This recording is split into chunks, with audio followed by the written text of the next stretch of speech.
توانائی دیتی ہے, پورا مضمون باندھا ہے. اعلیٰ حضرت کہتے ہیں بہروپیہ تھا, مداری, روپ بدل بدل کے دکھایا کرتا تھا, بادشاہوں سے انعام لیتا تھا. ایک دن اورنگزیب عالمگیر کے پاس آ گیا, کہنے لگا میں روپ بدلوں گا, اگر آپ پہچان نہ سکے تو میں انعام لوں گا. آپ نے فرمایا میں کوئی ایسے ویسا بادشاہ نہیں, کہا مجھے دھوکہ دینا مشکل ہے. کہا نہیں میں روپ بدلوں گا. حضرت اورنگزیب عالمگیر بڑے نیک بادشاہ گزرے, بڑے پرہیزگار آج. وہ بہروپیہ کہنے لگا میں روپ بدلوں گا, آپ نہیں پہچان سکیں گے. فرمایا چل جتنا تیرے اندر زور ہے لگا لے. حضرت نے اعلان کیا کہ میں نے فوجی بھرتی کر دے, 2 ماہ کے بعد ٹیسٹ ہوگا. وہ 2 مہینے دوڑتا رہا, رنگ روپ بناتا رہا, آیا ٹیسٹ دینے, 2-3 سپاہیوں کا امتحان لیا. اس کی باری آئی تو 10 روپے دیے, کہنے لگے تیرے آنے جانے کا کرایہ میں نے تجھے پہچان لیا ہے. کچھ دنوں کے بعد جانے لگے سفر پر, تو بھکاری آ گئے خیرات مانگنے. اس نے بھی سارے منہ پر سیاہی مال لی, کپڑے پھاڑ لیے, سر کے بال مڈا لیے, پگے تک کٹا لی, بدرنگ ہو کے آیا. کاس آگے کیا تو حضرت نے 10 روپے ڈالے, کہنے لگے تیرے آنے جانے کا کرایہ میں نے پہچان لیا ہے. کچھ دن گزرے تو ٹیچر کی ضرورت تھی. اس نے منہ سے بڑی کر لی, داڑھی نکلی لگا لی, سر پہ جنا کیپ پہن لی, ایک شیروانی لے لی اور ہاتھ میں چھڑی پکڑ کے آیا. کہنے لگا میں استاد ہوں, 2-4 بندوں کا امتحان لیا. اس کی باری آئی تو 5 روپے دیے, 10 روپے دیے, کا تیرا کرایہ میں نے پہچان لیا. 2 سال گزر گئے. وہ جب بھی آتا حضرت پہچان لیتے. ایک دن سفر پہ جا رہے تھے, بہت بڑا لشکر تھا, جہاد کرنے جا رہے تھے اورنگزیب عالمگیر. تو دیکھا ایک پہاڑی ہے, پہاڑی پہ لوگ جا بھی رہے ہیں آ بھی رہے. اورنگزیب عالمگیر پوچھنے لگے یہاں کیا ہے؟ کہنے لگے بابا جی بیٹھے ہیں دعا کرتے ہیں, اللہ کے نیک بندے ہیں. اورنگزیب کہنے لگے یار پرانے لوگ سارے ہی اللہ والوں کو مانتے, یہ بھی مصیبت آئی ہے جتنی نہیں آئی ہے, سارے لوگ ہی مانتے. کہنے لگے ذرا میں دعا نہ کراؤں, بچے کام جا رہا ہوں.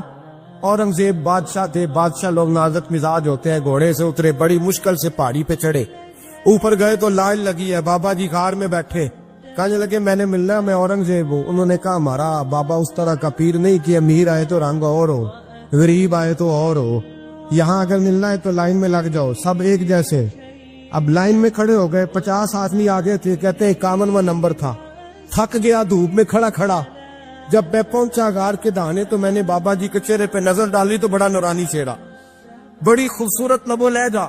میں نے کہا میرے جیسا آدمی بھی پگڑی باندھ لے تو اچھا لگنے لگ جاتا ہے, بڑا خوبصورت انداز.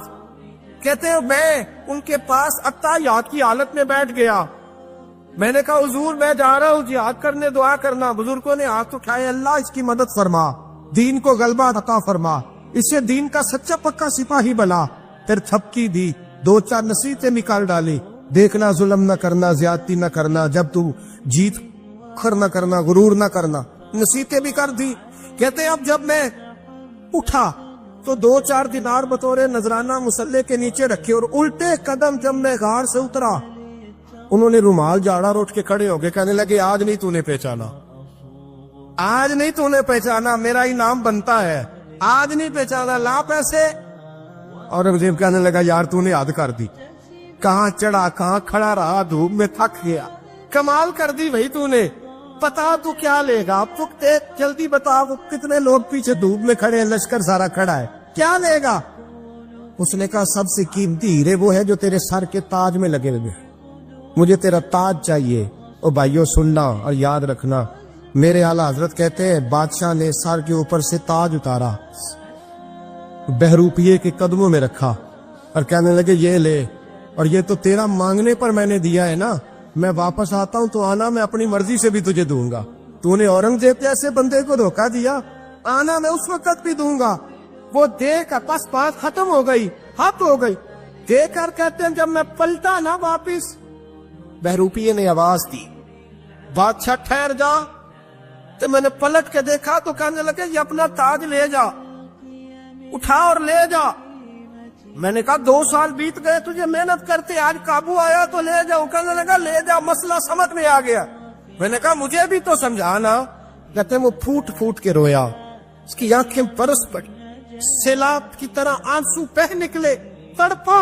اور لوگ کہنے لگا بادشاہ میں نے جھوٹ موٹ رسول اللہ کی غلامی اختیار کی تھی, جھوٹ موٹ کی داڑھی, جھوٹ موٹ کی پگڑی, جھوٹ موٹ کا فقر, میں نے جھوٹ موٹ نبی پاک کا لباس پہنا ہے, تو تیرے جیسے بادشاہوں کے تاج میرے قدموں میں آ گئے ہیں.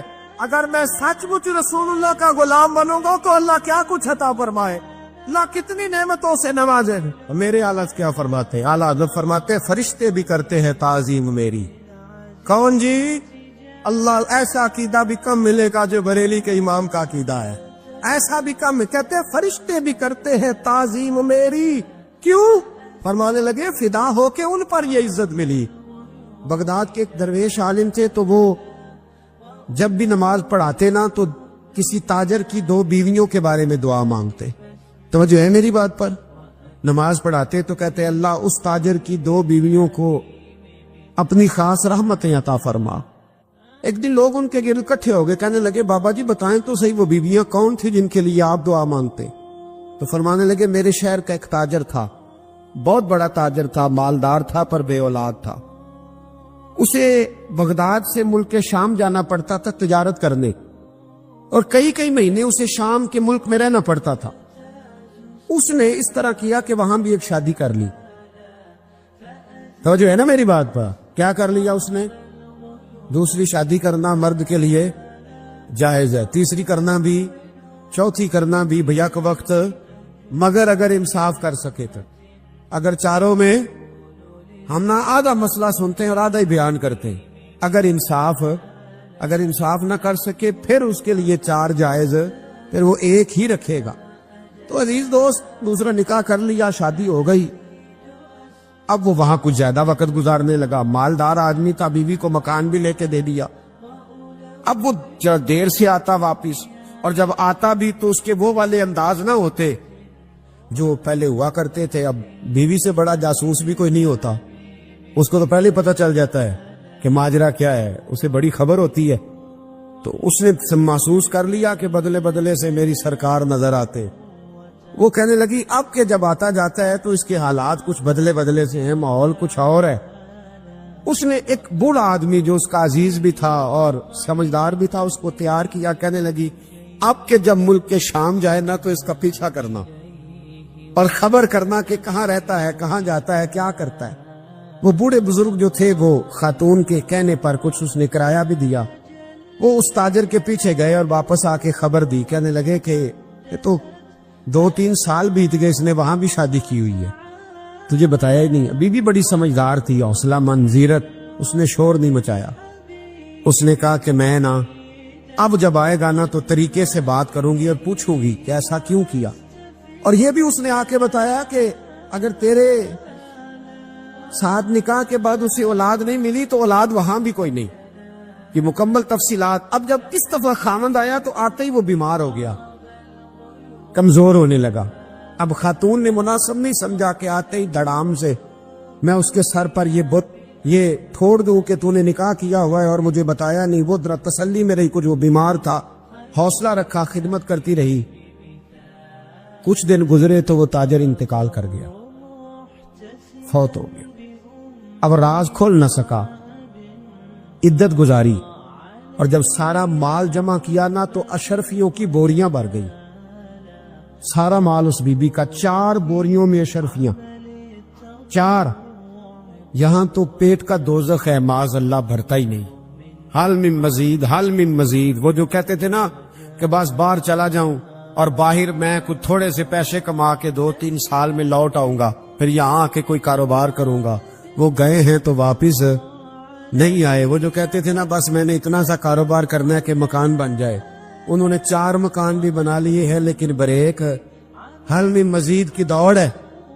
اب 4 بوریاں اس عورت نے چھپائے رکھی، کوئی بندہ نہیں جانتا بغداد میں کہ ملک کے شام میں تاجر کی دوسری بیوی بھی ہے۔ جب وہ فارغ ہوئی تو اس نے اس بوڑھے جاسوس کو پھر بلایا اور 2 بوریاں اونٹ پہ رکھی، خود بھی ساتھ بیٹھی اور ملک شام گئی۔ اللہ اکبر۔ وہ بزرگ کہتے ہیں میں ایسے نہیں دعا کرتا۔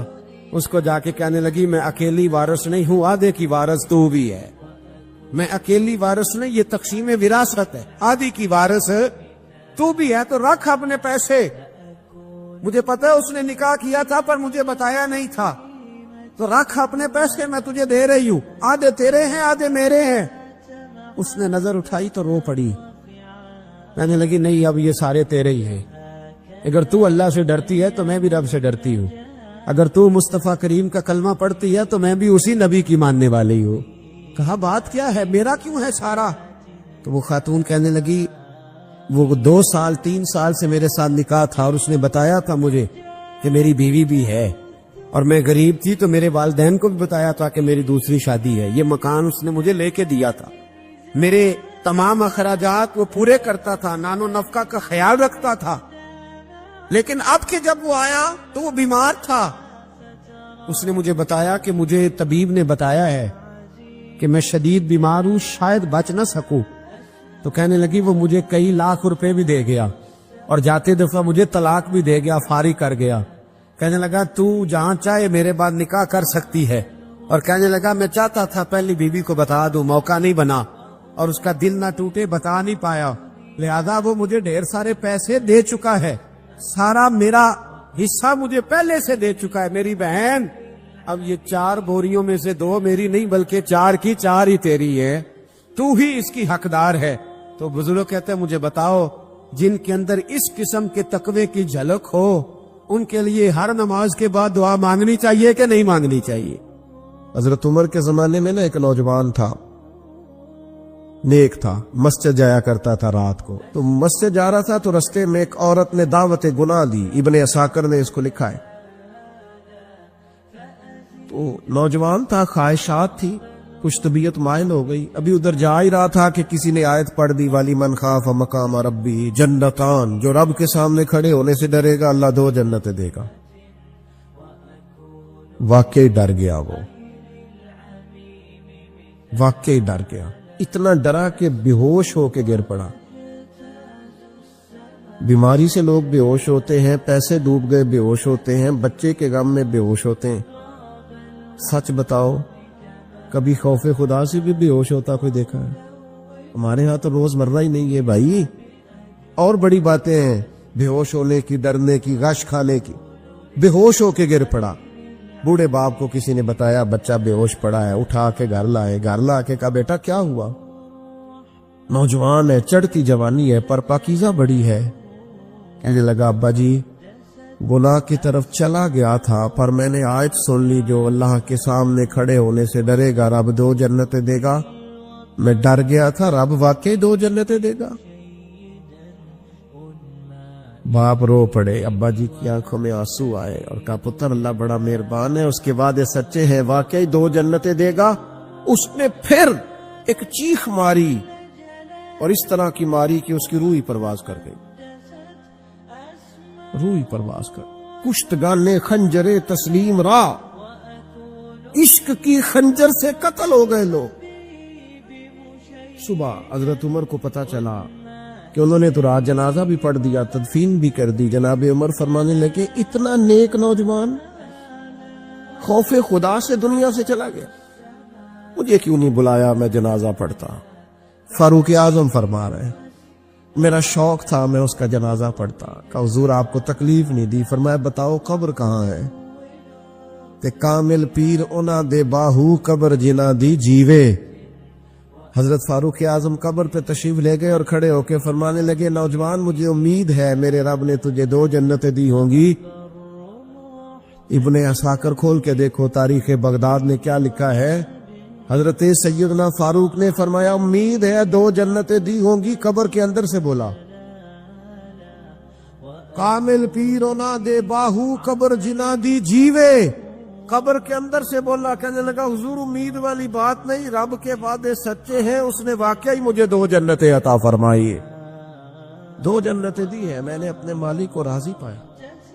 ہمارے صوفیاء تصوف میں ایک جملہ بولتے ہیں کہ تیرا تو فقر فقر بوزر ہے، یعنی جن کو صحیح درویش کہتے ہیں نا، صحیح درویش۔ مولا علی شیر خدا رضی اللہ تعالیٰ عنہ فرمایا کرتے 2 ہی تو بندے ہیں جو رب کے رستے میں کسی شے کی پرواہ نہیں کرتے۔ حضور کون سے؟ فرمایا ایک ابو ذر غفاری ہے اور دوسرے علی المرتضیٰ ہے۔ مولا علی فرمایا کرتے یہ نا مسلمانوں میں سے 4تھے یا 5ویں مسلمان ہیں، شروع سے ایک سلیم الطبع آدمی، کچھ لوگ طبعاً بڑے نفیس ہوتے ہیں، طبعاً اللہ کی طرف سے شروع سے ان کا جو قبیلہ تھا بنو غفار وہ راہزنی کرتا تھا، لوگوں کو لوٹ لیتا تھا. شروع میں یہ کام کیا، لیکن جب کچھ لوگوں کی چیخیں کانوں میں گئیں تو چھوڑ دیا، فرمایا نہیں یار طبیعت نہیں مانتی. اور نبی پاک کا کلمہ پڑھنے سے پہلے ہی بتوں کی پوجا چھوڑ کے رب کی عبادت شروع کر دی. لوگ پوچھا کرتے تھے آپ عبادت تو کرتے تھے پر منہ کدھر کرتے تھے؟ فرماتے تھے جدھر وہ کرا لیتا تھا کر لیتے تھے. کسی نے انہیں بتایا کہ مکے میں ایک شخص ہیں جنہوں نے اعلان نبوت کیا ہے، آپ کی طرح کی باتیں کرتے ہیں. انہوں نے اپنے بھائی کو بھیجا، ان کا نام انیس تھا، پتہ کر کے واپس آئے. بھائی کہنے لگے ابو ذر، ان کا نام جندب ہے، اصل میں ذر ان کے بیٹے کا نام ہے اور کنیت سے زیادہ معروف ہیں، ابو ذر غفاری کہلاتے ہیں. فرماتے ہیں کہ بھائی نے آ کے بتایا کہ وہ نیکی کا حکم دیتے ہیں، برے کاموں سے منع کرتے ہیں، صلہ رحمی کا پیغام دیتے ہیں، لیکن لوگ سارے مخالف ہیں. یہ چیز بھی بڑی کاؤنٹ ہوتی ہے، اسے نہ کاؤنٹ کیا کریں. لوگوں کی ترجیحات بدلتی ہیں، صبح کچھ دوپہر کچھ شام کچھ، اسے نہ کاؤنٹ کریں. انہوں نے اس بات کو کاؤنٹ کر کے بتایا کہ لوگ ان کے جو ہے نا وہ مخالف ہیں سارے. تو حضرت ابو ذر غفاری کہنے لگے مجھے تسلی نہیں ہوئی، میں خود جا کے پتہ کروں گا. کہتے ہیں مکہ شریف آیا تو کسی ایسے آدمی سے پوچھ بیٹھا، میں تو کچھ اور سمجھا تھا، وہ کچھ اور نکلا. مکے والوں نے بڑا مارا. مکے پہنچ کے پہلی جو چیز ملی وہ مار کھانے کی تھی. اب میں ڈرتے کسی سے پوچھتا ہی نہ، بھوک بھی بڑی تھی، رہنے کو جگہ نہیں تھی، حرم شریف میں لیٹا رہتا تھا. میرے نصیب دیکھو، مجھے ایک شخص نے نہ آ کے ہلایا، کہنے لگے اگر مناسب سمجھے تو میں آپ کو دیکھ رہا ہوں کافی دیر سے، آپ کوئی پردیسی ہیں، آپ کا اپنا مہمان نہ بنا لوں. تو میں نے کہا آپ کا کیا نام ہے؟ کہنے لگے میرا نام ہے علی ابن ابی طالب. کہتے ہیں مولا کائنات گھر لے گئے، کھانا بھی کھلایا، جگہ بھی دی، سونے کو خدمت بھی کی، لیکن چونکہ میں تو پہلے ایک سے پوچھ کے مار کھا بیٹھا تھا، میں نے پوچھا نہیں میں کدھر آیا ہوں. رات رہے، اگلی رات بھی رہے، لیکن میں نے بتایا نہیں میں کس کام آیا ہوں. حضرت ابو ذر غفاری رضی اللہ تعالیٰ عنہ کہتے ہیں خود ہی مولا علی نے پوچھا بتا سکتے ہو کیسے آئے ہو؟ میں نے کہا راز رکھ لو گے. فرمایا بڑا کشادہ سینہ دیا رب نے مجھے. تو بات تو کہنے لگے یار میں تو محمد مصطفیٰ کی زیارت کرنے آیا صلی اللہ تعالی علیہ وسلم. یہ بے نیاز لوگوں میں سے ہیں حضرت سیدنا ابو ذر غفاری. میں حضور کی زیارت کے لیے ہوں. حضرت علی کہنے لگے سویرے لے چلوں گا. انسان بزدل نہیں ہوتا، ہر انسان بزدل نہیں ہوتا، اور بلا وجہ ٹکراؤ کی پالیسی بنا لینا یہ بھی سیانے لوگوں کا کام نہیں. حکمت کے تقاضوں کے مطابق چلنا یہ بھی دلیر لوگوں کا کام ہوتا ہے. حضرت مولا علی کہنے لگے صبح لے کے چلوں گا پر حالات ٹھیک نہیں. شرارتی لوگ ہر جگہ ہوتے ہیں، اگر کوئی شرارتیوں کا ٹولہ ملا نا جو کھڑا ہوگا جاسوسی کرنے کے لیے کہ حضور کی طرف کون کون جا رہا ہے، تو میں نیچے جھکوں گا جوتے کا تسمہ ٹھیک کرنے کے لیے. لیکن آپ نے نہیں کھڑے ہونا، آپ نے چلتے رہنا ہے تاکہ کسی کو شک نہ ہو.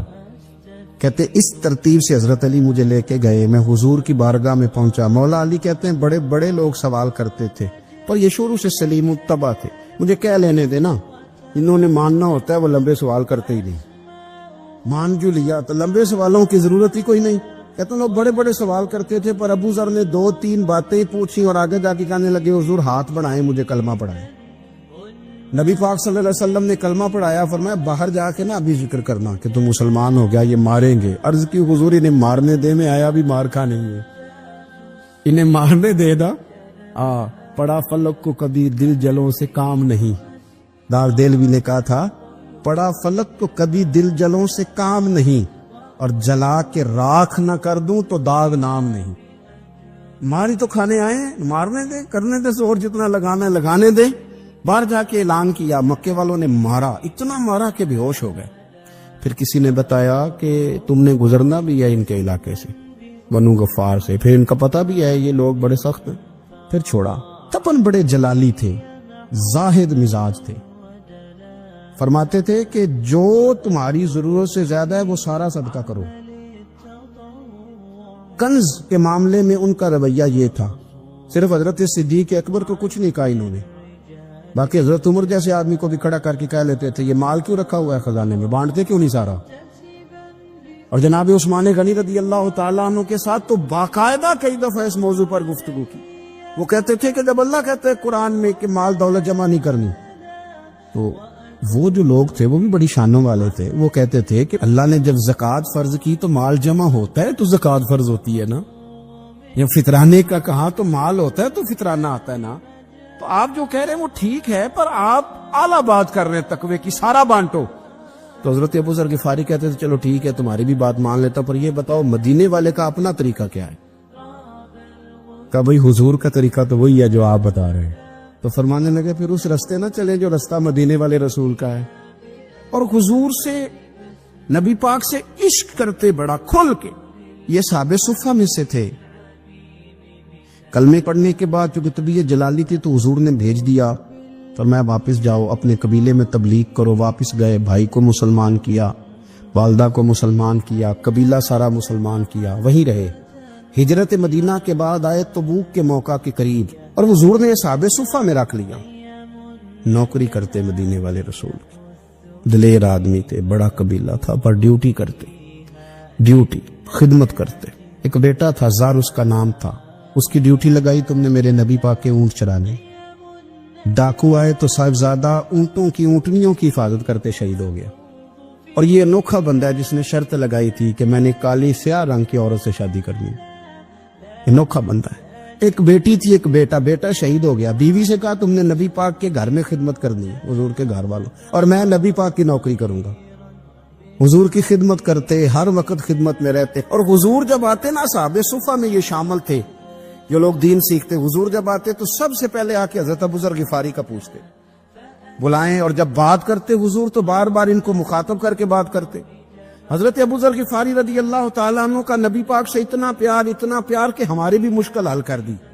ابو داؤد شریف میں موجود ہے. ایک دن کہنے لگا یا رسول اللہ صلی اللہ علیہ وسلم، اگر کوئی بندہ کسی سے پیار بڑا ہی کرے پر اس جیسے عمل نہ کر سکے، کوشش کرے کر نہ. لوگ ہمیں کہتے ہیں نا کہ پیار بڑا، عمل بھی تو کرو نا. بھی کرنا چاہیے، پر انسان ہے نا، غلطی بھی تو ہو ہی جاتی ہے.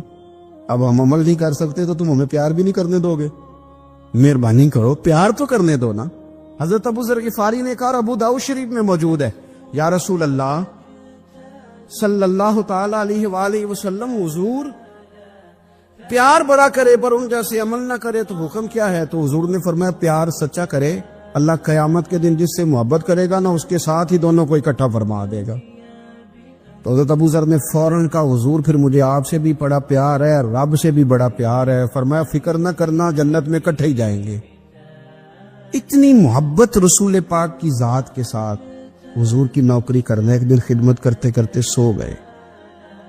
حضور مسجد میں آئے پتہ کرنے کہ ابو ذر آرام کر رہا ہے. یہ بھی مزہ ہوتا ہے، خیال رکھنا اپنے درویشوں کا، کیا کھایا کیا پیا، کہاں سوئے. حضور رات کو آئے، یہ سوئے ہوئے. فرماتے ہیں حضور نے میرا انگوٹھا ہلایا، میں اٹھ کے بیٹھ گیا، حضور بھی میرے پاس بیٹھ گئے. اور میں ابو ذر بڑا پیار کرتے ہو، سونے آپ کو پتہ ہی ہے. کہ یار تو بڑی نوکری کرتا ہے، ایک دن وہ بھی آئے گا جس دن تجھے میری مسجد اور میرے شہر سے جانا پڑے گا، پھر کیا کرو گے؟ تو عرض کی حضور کسی کی طاقت ہے مجھے آپ کے شہر سے نکالے؟ میں تلوار نکال لوں گا. نبی پاک نے فرمایا تلوار نہ نکالنا، جہاں تمہیں بھیجا جائے چپ کر کے چلے جانا. حضور کب تک؟ فرمایا جب تک اللہ تیری اور میری ملاقات نہیں کرا دیتا، یعنی وصال تک. یہ واحد شخص ہے کہ حضور کے وصال ظاہری کا وقت آ گیا تو فرمایا کوئی میرے ابو ذر کو بلاؤ. جب یہ آئے تو حضور لیٹے ہوئے تھے، یہ جھکے نبی پاک کی طرف، حضور میں حاضر ہو تو حضور نے پکڑ کے سینے کے ساتھ لگا لی. میرے رسول پاک صلی اللہ علیہ وسلم کی خدمت میں ایک دفعہ عرض کرنے لگے حضور مجھے صوبے کا گورنر بنا دے. تو نبی پاک نے فرمایا ابو ذر میں عہدے پسند نہیں کرتا، تو تمہیں بھی میں کہتا ہوں عہدہ نہ لینا، تمہیں بھی کہتا ہوں عہدہ نہ لینا. فرمایا ابو ذر میں جو چیز اپنے لیے پسند کروں گا تمہیں بھی اسی کا مشورہ دوں گا. تم بندے اچھے ہو پر یہ کام تمہارے بس کا نہیں ہے. بڑے زاہد آدمی میرے رسول کریم صلی اللہ تعالی علیہ وآلہ وسلم نے ان کے بارے میں فرمایا جس طرح نبیوں میں حضرت عیسیٰ علیہ السلام ہوئے. حضرت عیسیٰ دیکھیں نا، انبیاء میں اللہ تعالیٰ نے ہر قسم کی عظمت نبیوں کو دی. جناب سلیمان علیہ السلام کا تو تخت بھی ہوا میں اڑتا تھا، جن تک تابع دار تھے. اور نبیوں میں حضرت عیسیٰ بھی ہیں جن کے پاس گھر بھی کوئی نہیں، شادی بھی کوئی نہیں کی، اینٹ سرانے رکھ کے تکیہ بناتے. ایک ان کے پاس کنگھی تھی اور ایک پیالہ تھا. دیکھیں جو بندہ نیک ہو نا وہ بھی نیک ہیں, اللہ کے نبی ہیں. آپ اپنا تقوی مسلط نہیں کریں گے, جو وہ کر رہے ہیں وہ بھی مخلص ہو کے کر رہے ہیں. حکومتیں جو چلانی ہیں تو وہ کس نے چلانی ہے؟ اگر نیک بندے نہیں آئیں گے تو غلط لوگ آئیں گے, قوموں پہ ظلم کریں, وہ بھی اپنی جگہ ٹھیک ہے. لیکن یہ جو کر رہے ہیں یہ بات بھی اپنی جگہ بالکل ٹھیک ہے. ہم پتہ کیا کرتے ہیں, ہم چیزوں کو مسلط کرتے ہیں, ایک دوسرے پر مسلط نہیں کرے چیزوں. آپ جو کر سکتے ہیں, جو رستہ آپ کو صحیح لگتا ہے اختیار کر لیں. یہی تو ہمارے دین کا حسن ہے کہ سارے رستے واضح کر کے ہمیں دکھاتا ہے. حضرت عیسیٰ علیہ السلام نے ایک دن دیکھا کہ ایک بندہ نا انگلیوں کے ساتھ اپنے بال سیدھے کر رہا ہے, تو آپ نے فرمایا یار کنگھی کے بغیر بھی کام چل سکتا ہے. کنگھی بھی خیرات کر دی. دیکھا ایک بندہ ہاتھ کا تکیہ بنا کے لیٹا ہے, تو فرمایا اینٹ بھی دے دو, کسی کے کام آ جائے. ایک دن دیکھا کہ ایک بندہ نا یوں چلو میں پانی پی رہا ہے, فرمایا پیالہ بھی رہنے دو, اس کے بغیر بھی کام چل ہی جاتا ہے. جناب عیسیٰ کا یہ زہد تھا. میرے نبی پاک علیہ السلام نے فرمایا جس نے جناب عیسیٰ کا زہد دیکھنا ہو وہ میرے ابو ذر غفاری کو دیکھے. ان کو دیکھے, یہ دنیا میں جناب عیسیٰ کے زہد کے مطابق چلتے پھرتے ہیں. ساری زندگی دولت کو, مال کو پسند نہیں کیا. جہاں رہتے تھے ایک گورنر صاحب نے 300 دینار تحفے میں بھیجے. تو ایک ہوتا ہے نا بندہ کہتا نہیں نہیں ضرورت نہیں. اور حضور سید عالم صلی اللہ علیہ وسلم نے حضرت عمر سے فرمایا تھا جو خود بخود آ جائے وہ قبول کر لو اللہ کی طرف سے. لیکن ان کا رنگ فقیری والا تھا اور تھوڑا انوکھا تھا. 300 دینار آئے تو فرمانے لگے اسے جا کے کہو تمہیں کوئی اور بندہ نہیں ملا دھوکہ دینے کے لیے, میرے گھر ہی مال بھیج دیا ہے. فرمانے لگے میرے پاس گدھا ہے سواری کرنے کے لیے, میرے پاس بکریاں ہیں دودھ پینے کے لیے, میرے پاس ایک چادر اضافی ہے سامان میں سے, میں تو ڈرتا ہوں کہ رب کہیں اس چادر کے بارے میں سوال نہ پوچھ لے, اور تم ہو کہ میرے پاس یہ لے کے آئے ہو. حضرت عثمان غنی کے پاس جا کے کہا کرتے کتنا لوگوں کے پاس پیسہ آ گیا ہے, ہر بندے کے گھر میں مال ہے, یہ کیا ہو رہا ہے, لوگوں سے کہیں خرچ کریں غریبوں پہ. عثمان غنی فرمانے لگے تمہیں تو خوش ہونا چاہیے کہ میرے دور میں لوگ خوشحال ہو گئے. آپ فرمانے لگے نہیں, وہ والا رنگ زیادہ بہتر ہے جو مدینے والے نے اختیار فرمایا, کیونکہ کچا رنگ للاری والا چڑھدا تے لیندا رہندا عشق تیرے دا رنگ محمد, جدوں چڑھ جائے پھر نہیں لیندا. آپ کی طبیعت کے اندر دولت سے بیزاری. حضرت ابو درداء, حضرت ابو موسیٰ اشعری, حضرت ابو ہریرہ رضی اللہ تعالی عنہ, یہ سمجھ لیں ان کے کلاس فیلو تھے, ان کے ساتھ پڑھا تھا انہوں نے. حضرت ابو ذر غفاری ان پر بھی جلال کرتے. آپ یقین کریں کہ طبیعت نا ایسے کیف میں آ گئی ان کو پڑھ کے. ان کو پڑھا جب کچھ دنوں سے تو کچھ انوکھا, یہ انوکھی وجہ ہے, سارے زمانے سے نرالے ہیں. یہ بندے کون سی بستی کے یار اب رہنے والے ہیں, یہ کس طرح کے لوگ ہیں, کیا سوچ ہے. حضرت ابو درداء رضی اللہ تعالیٰ عنہ کے گھر کے قریب سے گزرے تو حضرت ابو درداء مکان بنا رہے تھے. کیا جملہ کہا, تڑپ گئی روح. فرمانے لگے ابو درداء تجھ سے مجھے یہ امید نہیں تھی یار. فرمایا کیا ہوا؟ فرمانے لگے اب تیرا مکان بنانے کے لیے بھی اللہ کے بندوں کی پشتوں پر اینٹیں رکھی جائیں گی. تیرا مکان بنانے کے لیے رب کے بندوں کی پشتوں پر اینٹیں تیرے لیے. حضرت ابو درداء نے گردن جھکا لی. فرمایا یار جہاں تو ہے نا تو بالکل ہی ٹھیک کہتا ہے. کیوں؟ میرے نبی پاک صلی اللہ علیہ وسلم نے فرمایا اس زمین کے اوپر اور آسمان کے نیچے ابو ذر غفاری سے سچا بندہ کوئی نہیں, ان سے زیادہ سچا کوئی نہیں. فرمایا تو ٹھیک کہتا ہے یار, صحیح کہتا ہے. حضرت ابو موسیٰ اشعری رضی اللہ تعالیٰ عنہ کو گورنر بنا دیا گیا عراق کا. اب حضرت ابو موسیٰ اشعری صحابہ میں ایک بڑے جلیل القدر صحابی ہے, اور ان کی عظمتیں, رفعتیں, بلندیاں کیا کہنا, بڑی گہری دوستی تھی. لیکن جب وہ گورنر بن گئے نا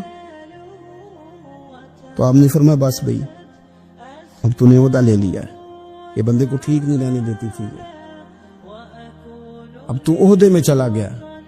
بڑی مدت کے بعد ملاقات ہوئی حضرت ابو موسیٰ اشعری کے ساتھ. وہ دوڑ کے آئے حضرت ابو ذر غفاری کے گلے ملنے, میرا بھائی میرا بھائی. فرمایا پیچھے ہٹ جا, میں نہیں تیرا بھائی, تو گورنر ہے, میں غریب آدمی ہوں, اپنا کام کر. پھر دوڑ کے آئے. فرمایا ابو ذر تو میرا بھائی ہے یار, اکٹھے پڑھتے تھے حضور. فرمایا نہیں جا, تو نہیں میرا بھائی. پھر آئے. جانتے تھے نا یہ سچا بندہ ہے, یہ سچا بندہ ہے, یہ تقریروں والا نہیں, صرف وعظوں والا نہیں, اس کے اندر بھی بڑی سچائی ہے.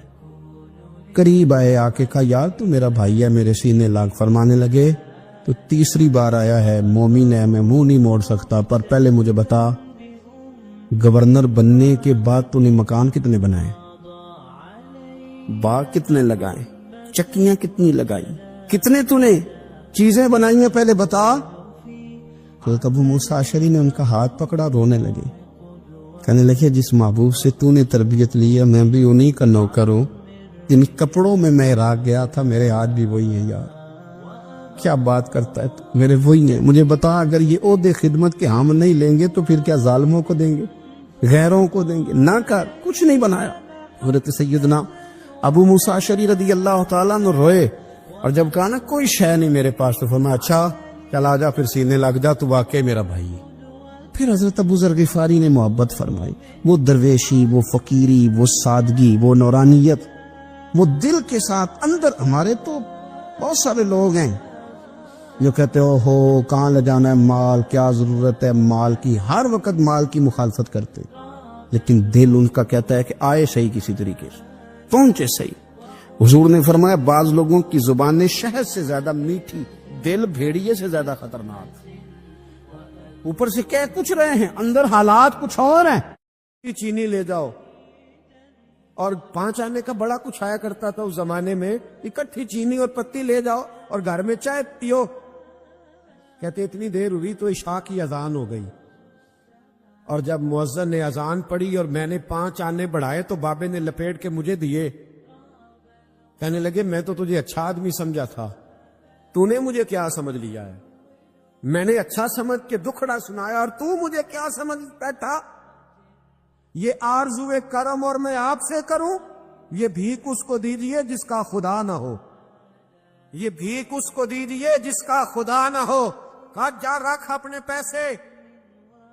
اور کہتے ہیں پھر میں نے اس بابے کو دیکھا، اس نے جوتے اتارے اور ٹھنڈی گھاس پہ اس نے اللہ اکبر کہہ کے نماز کی نیت باندھی. اور کہتے ہیں جب وہ سجدے میں گیا تو میں محو حیرت تھا، اور جب بابا اتحیات پہ بیٹھا تو میں رو رہا تھا.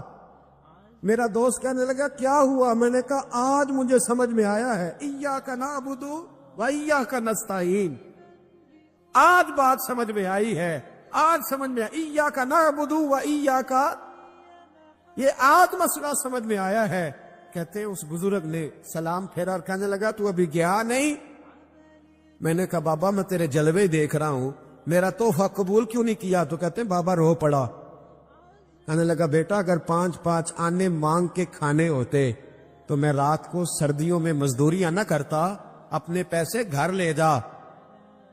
میرا رب مجھے محنت کے ساتھ اتنا دیتا ہے کہ میں بیٹیاں بھی پال لیتا ہوں اور روٹی کھا کے سوتا ہوں. تو جب مجھے اللہ نے محتاج نہیں کیا تو میں محتاجی کیوں دکھاتا پھروں؟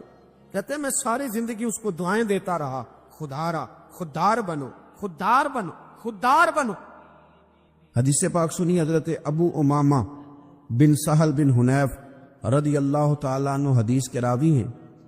اس حدیث کو امام نسائی رحمت اللہ تعالیٰ علیہ نے نقل کیا ہے. ارشاد فرماتے ہیں کہ اطراف مدینہ کے گاؤں میں سے ایک عورت بیمار ہو گئی. مدینہ کے ارد گرد گاؤں تھے، ان میں سے ایک عورت بیمار ہو گئی، بڑی مفلس تھی، غریب عورت تھی. نبی پاک صلی اللہ علیہ وسلم نے اکثر اس کے بارے میں دریافت کرتے کہ بتاؤ اس بوڑھی اماں کا کیا حال ہے. ہمارے ہاں بھی خبریں آتی ہیں اخباروں میں، پوچھا جاتا ہے، لیکن کب؟ جب کسی بڑے آدمی کو کھانسی بھی لگ جائے. فلاں صاحب کو زکام ہو گیا اور ان کو فوری طور پر فلاں جگہ منتقل کر دیا گیا اور سیاسی اور سماجی سرگرمیاں انہوں نے معطل کر دی، تو یہ خبر سب جگہ بریک ہوتی، اس کو فوری طور پر آگے بڑھانے کی کوشش کی جاتی. ایک غریب عورت ہے، مجبور ہے، اور مدینے کی نہیں، مدینے کے اطراف میں جو گاؤں ہیں ان گاؤں کے رہنے والی ہے. پر اس کے نصیب دیکھو، اس کا مقدر دیکھو، ہر جگہ مدینے والے محبوب کے تذکرے. وہ کتنی نصیبوں والی عورت ہے جس کے بارے میں حضور کئی دفعہ پوچھتے کہ اس بیمار کا حال بتاؤ. بظاہر اس کا کوئی سیاسی، سماجی، مالی قد کاٹ نہیں، لیکن یوں لگتا ہے کہ اس کا قد حضور کی تیمارداری کی برکت سے جب نبی پاک نے اس کا پوچھا ہوگا تو یوں لگتا ہے اس کا قد آسمانوں کے برابر چلا ہو گیا، آسمانوں کے برابر چلا گیا ہوگا۔ رسول کریم علیہ السلام بار بار پوچھتے، اور جب اس کے زیادہ بیمار ہونے کی خبر آئی تو حضور نے فرمایا اگر وصال ہو گیا تو مجھے خبر کرنا۔ صحابہ کرام فرماتے ہیں رات کو وصال ہوا، رات کے وقت ہی غسل کفن کر کے اسے مدینہ شریف لایا گیا، لیکن جب معلومات کی گئی تو حضور بظاہر آرام فرمائیں، حضور آرام کر رہے ہیں۔ صحابہ نے مناسب نہیں سمجھا کہ نبی پاک علیہ السلام کو تکلیف دی جائے، سرور کائنات صلی اللہ علیہ وسلم کو جگانا مناسب نہ سمجھا، لوگوں نے نماز جنازہ پڑھا، اس کو دفن کر دیا۔ حضور نے صبح پوچھا مجھے خبر کیوں نہیں دی؟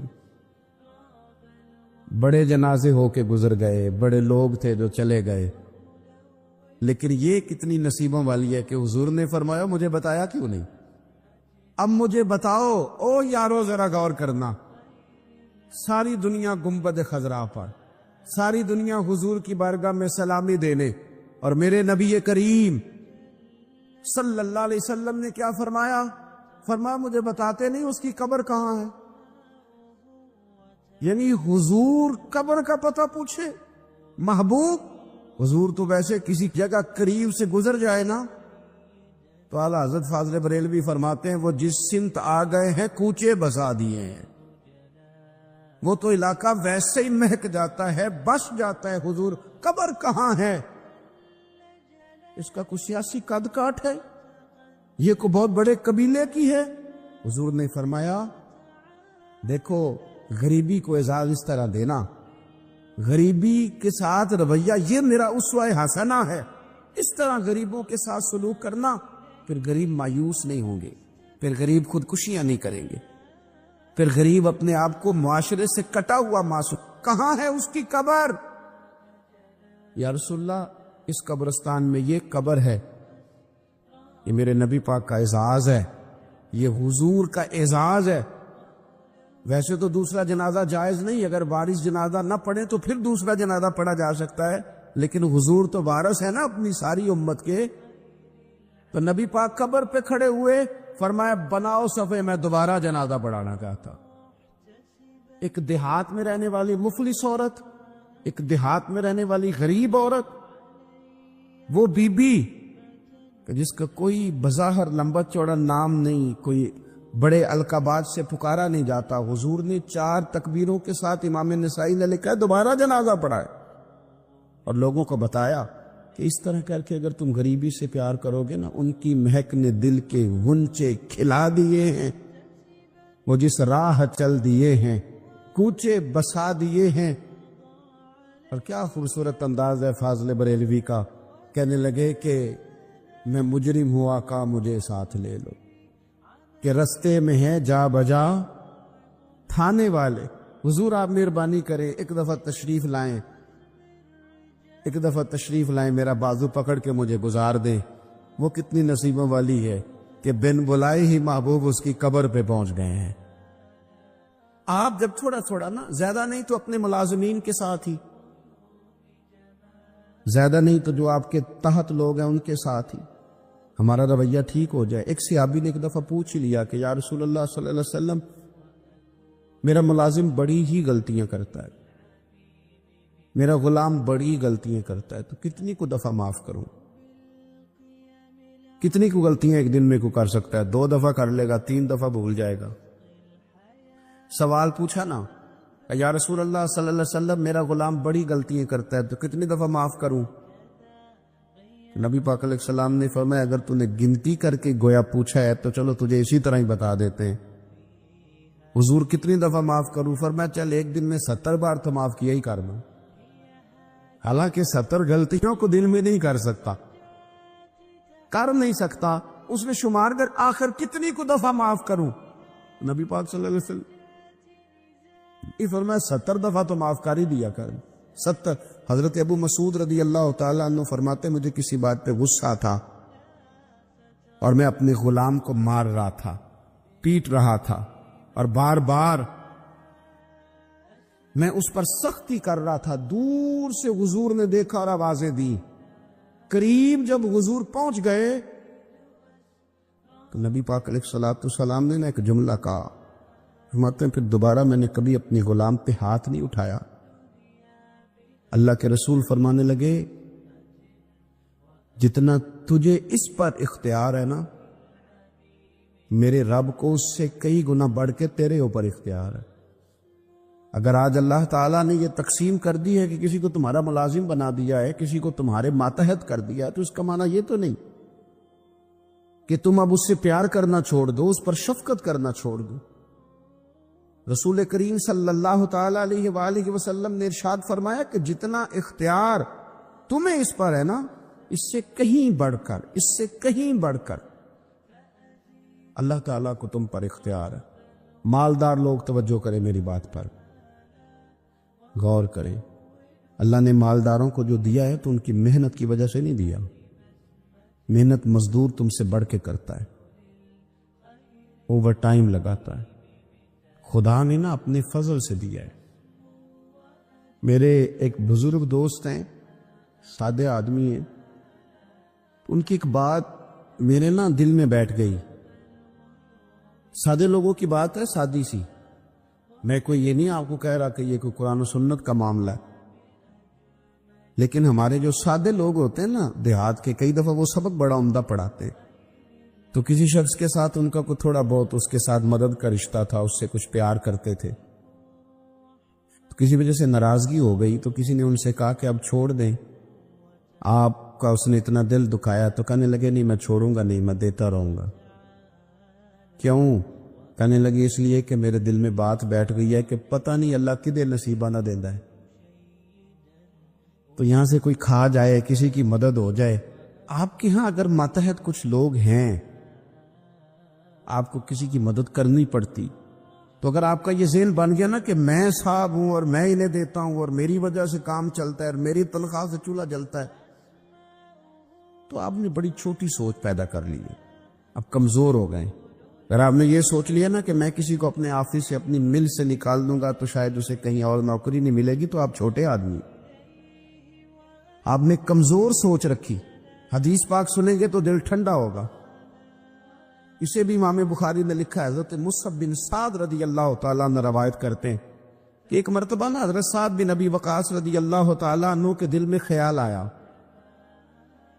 مالدار آدمی تھے نا حضرت سعد بن ابی وقاص اور بڑے جرنیل تھے، تو دل میں خیال آیا کہ دیکھو نا اللہ تعالیٰ نے ہمیں غریبوں پر فضیلت دے دی ہے مال اور دولت کی وجہ سے۔ خیال آنے آتا ہے نا، تو دیکھو جی مطلب میرے پاس پیسے ہیں، مجھے اللہ نے دیا ہوا ہے، خیال آ گیا۔ حضرت مصعب بن سعد رضی اللہ تعالیٰ عنہ فرماتے ہیں ان کے دل میں خیال آیا، دل میں خیال آیا کہ دیکھو اللہ نے پھر ہمیں فضیلت والا بنایا ہے، تو اسی لیے اللہ نے ہمیں پیسے دیے نا، اللہ نے ہمیں کچھ بنایا ہے تو پھر ہی اللہ نے دولت زیادہ دی ہے نا۔ تو فرماتے ہیں نبی کریم صلی اللہ تعالی علیہ وسلم نے ان سے فرمایا یاد رکھو تمہیں نا تمہارے کمزور اور غریب لوگوں کے وسیلے کی وجہ سے روزی دی جاتی ہے، تمہیں امیروں تمہیں جو نوازا جاتا ہے نا، تو یہ غریبوں کے صدقے، ضعیفوں کے صدقے، کمزوروں کے صدقے، یہ ان غریبوں کے صدقے تمہیں نوازا جاتا ہے اور پھر تمہارے ذمے لگایا جاتا ہے کہ تم نے زکوٰۃ دینی ہے، تم نے صدقات دینے ہیں، تم نے ان پر خرچ کرنا ہے، تمہیں ان کے صدقے مل رہا ہے، ان کے صدقے۔ ایک سوچ یہ ہے کہ اللہ نے مجھے مال دیا تو کسی وجہ سے دیا ہے، اور ایک سوچ یہ ہے کہ میری فیکٹری میں پتہ نہیں کون سا غریب لوگ ہے جس کی وجہ سے فیکٹری چل رہی ہے، ایک سوچ یہ ہے کہ پتہ نہیں میرے آفس میں کون سا ایسا شخص ہے جس کی وجہ سے نظام چل رہا ہے، اور ایک سوچ یہ ہے کہ میں جاگیردار ہوں تو پتہ نہیں کون سا کسان ہے جو میرے پاس کام کرتا ہے تو اس کی وجہ سے اللہ مجھے بھی روزی دیتا ہے۔ نبی پاک صلی اللہ علیہ وسلم نے امیروں کو یہ سوچ بنانے کا کہا کہ یہ سوچ بناؤ کہ ہمیں رب جو دیتا ہے وہ کمزوروں کے صدقے دیتا ہے، وہ غریبوں کے صدقے دیتا۔ اگر یہ ذہن بن جائے، دیکھیں نا یہ کاریگر ہے اور یہ اچھا نظام چلانے والا ہے، ایڈمنسٹریٹر بہت اچھا ہے، مینیجر بڑا اچھا ہے، یہ نکل گیا تو خرابی ہوگی۔ ایک ذہن یہ ہے، اور اگر ذہن یہ بن جائے کہ یہ بندہ غریب ہے، یہ مجبور ہے، یہ تنگ دست ہے، اس کے چھوٹے چھوٹے بچے ہیں اور مجھ سے تنخواہ لے کے جاتا ہے تو اس کا کام چلتا ہے. اگر یہ چھوڑ کے چلا گیا نا تو ہو سکتا ہے جو اس کے ذریعے رزق آتا ہے وہ نہ آئے. اگر یہ ذیل سازی بنے تو بھی میرا خیال ہے کوئی بھی امیر آدمی کسی غریب کو رسوا نہیں کرے گا، پھر کوئی بھی کسی کے لیے اس طرح کے لفظ ادا نہیں کرے گا کہ جس کے اس کی عزت نفس مجروح ہو. ہم اگر یہ تھوڑا تھوڑا کر کے رویہ اپنے دلوں کے اندر پیدا کرنا شروع کر دیں اور تھوڑی تھوڑی محبت کو بڑھانے لگے تو آہستہ آہستہ ہمیں محسوس ہوگا کہ ہم کوئی ظرف کو اونچا لے گئے ہیں، ہمارے دلوں کو اللہ نے نرم کر دیا ہے. ہمارے ہاں نا سوسائٹی میں کچھ سیاسی سماجی لوگ ہیں جن کی سفارش چلتی ہے، جو نامی گرامی ہوتے ہیں، جو علاقے کے معروف لوگ ہوتے ہیں، جو اشراف اپنے آپ کو سمجھتے ہیں، قبیلوں کا بڑا جانتے ہیں. وہ یاد رکھیں کہ اگر تو وہ قبیلے کے بڑے اس طرح بنے ہوئے ہیں کہ وہ لوگوں کے ساتھ پیار کرتے ہیں تو پھر تو ان کا اجر زیادہ ہے. لیکن اگر وہ بڑے بنے ہیں اور اس رنگ میں بڑے بنے ہیں کہ وہ تکبر میں آ گئے ہیں، اس رنگ میں بڑے بنے ہیں کہ انہوں نے غلط سیاستیں کی ہیں، انہوں نے قوم کا مال کھایا ہے، وہ اس طرح سے اقتدار کے ایوانوں تک پہنچے ہیں کہ انہوں نے پھر کچھ نہیں دیکھا کہ مجھے کچھ خریدنا پڑ رہا ہے کہ کچھ بیچنا پڑ رہا ہے. غلط طریقے سے وہ لوگ آگے آ گئے، سیاسی بن گئے، سماجی بن گئے، لوگ سلوٹ کرنے لگ گئے. اور کچھ بیچارے غریب ایسے ہیں کہ جن کو کوئی 1 کلو چینی بھی ادھار نہیں دے رہا. تو اب بظاہر اس غریب کو مایوس نہیں ہونا چاہیے.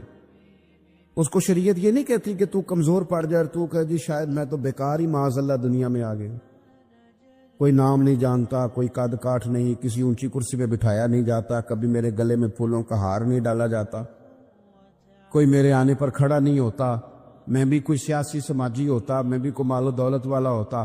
یہ سٹیٹس کی کمزوری بعض غریب لوگوں کو کمزور کر دیتی، ذہنی طور پر پریشان رہنے لگتے. اور کچھ لوگ ہمارے ہاں یہ زیادتی بھی کرتے ہیں، وہ کہتے ہیں سارا پنڈ مار جائے، ماڑے دے بچے تو چودھری نہیں نہ بننا. تو میں کیا کرتا ہوں، یہ مایوسی ہے، یہ آپ نے غلط بات کی. یہ تو اللہ کے نظام قدرت میں بات ہے، رب جب چاہے جس کو چاہے جہاں چاہے اپنے فضل سے پہنچا دیں. آپ حدیث پاک سنیں گے اور اس حدیث پاک کے جو خوبصورت پہلو ہیں اس پر آپ غور کریں گے. حضرت سیدنا سہل بن سعد انصاری رضی اللہ تعالیٰ عنہ فرماتے ہیں ہم نبی پاک علیہ السلام کی خدمت میں حاضر تھے تو ایک شخص قریب سے گزرا، تو حضور نے اپنے پاس بیٹھے ہوئے ایک شخص سے فرمایا اس کے بارے میں تیرا کیا خیال ہے؟ تو اس نے عرض کی حضور یہ بڑا لوگوں میں معزز آدمی ہے، بڑا اس کا اکرام ہے. ہوتے ہیں نا لوگ سیاسی ہیں، سماجی ہیں، بڑی اتھارٹی رکھتے ہیں، بڑے سردار ہیں، بڑے چودھری. حضور اس کا بڑا مقام ہے. اس نے دلیل دی کہ یا رسول اللہ اگر یہ کسی جگہ پیغام نکاح بھیجے گا تو اس کو رشتہ دے دیا جائے گا، لوگ پسند کریں گے اس کے ساتھ رشتہ داری کرنا، اور اگر یہ کسی کی سفارش کرے گا تو اس کی سفارش قبول کی جائے گی. تھوڑی دیر گزری تو رسول کریم صلی اللہ تعالی علیہ وآلہ وسلم کے قریب سے ایک دوسرا آدمی گزرا. تو حضرت سہل بن سعد رضی اللہ تعالیٰ عنہ فرماتے ہیں کہ نبی پاک علیہ السلام نے اسی پاس بیٹھے ہوئے شخص سے فرمایا کہ اس شخص کے بارے میں تیرا کیا خیال ہے؟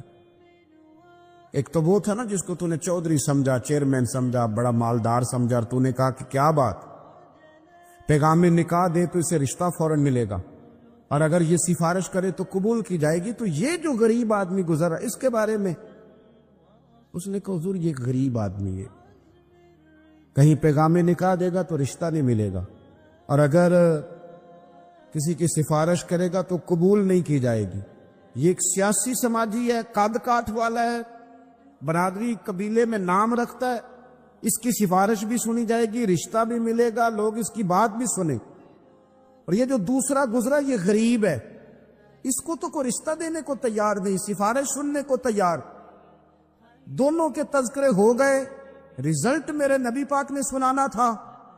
حضور فرمانے لگے سن پھر سہل، اور سن تبصرہ کرنے والے تو بھی، یہ جو تو نے کہا نا کہ سیاسی ہے، سماجی ہے، فرمائے ان لوگوں سے اگر ساری دنیا بھر بھی جائے تو پھر بھی یہ غریب آدمی سارے لوگوں سے زیادہ بہتر ہے.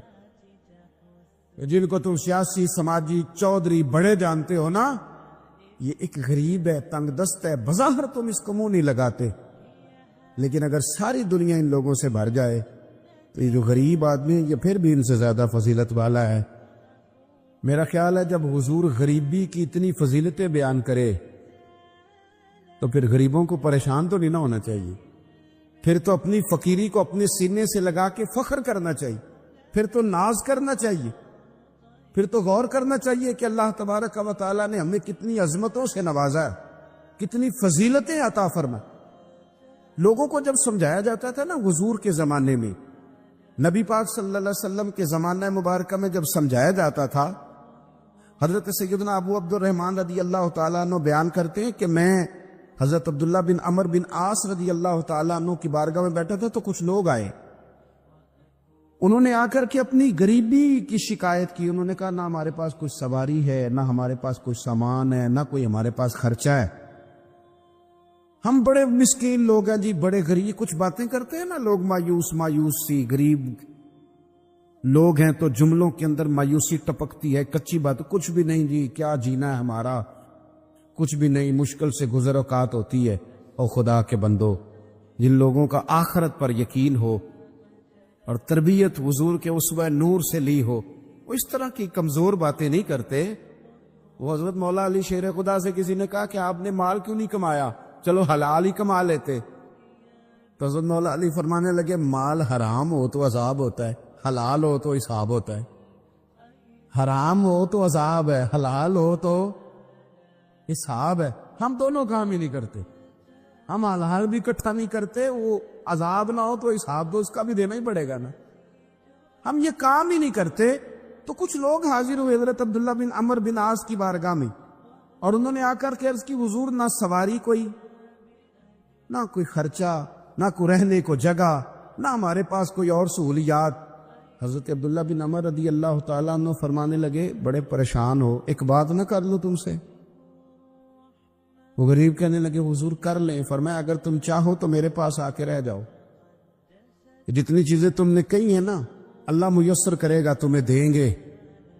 اور فرمانے لگے اگر تم کرو نا صبر، اگر تم کرو صبر اور اپنی اس غریبی پہ راضی ہو جاؤ، اپنی اس فقر پر تم اگر راضی ہو جاؤ، صبر تمہیں آ جائے، تو پھر سنو میں نے نبی پاک صلی اللہ تعالی علیہ وسلم کو فرماتے سنا ہے کہ فقیر لوگ امیروں سے 40 سال پہلے جنت میں چلے جائیں گے.